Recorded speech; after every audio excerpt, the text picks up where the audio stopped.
Добро пожаловать на мой канал. Хочу поделиться рецептом сметанника. Это очень быстрый и легкий по приготовлению пирог. Для начала замешиваем тесто. Для этого нам нужно масло комнатной температуры. Добавляем сахар. Добавляем 1 яйцо. Разрыхлитель 1 чайную ложку. И муку 200 грамм. И замешиваем тесто. Тесто можете убрать на 20-30 минут в холодильник. Друзья, если вы не подписались на мой канал, прошу подписаться и оставить комментарий.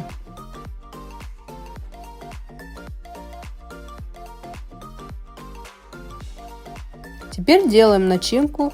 Нам понадобится сметана, сахар, 3 яйца и 1 столовая ложка муки.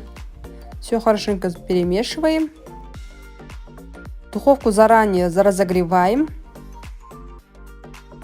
У меня вот такая форма.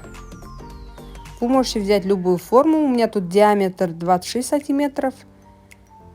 Тесто распределяем полностью по форме.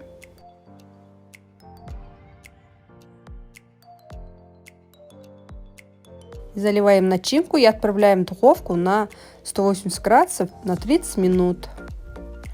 Вот наш сметанник готов. Он очень вкусный и быстрый.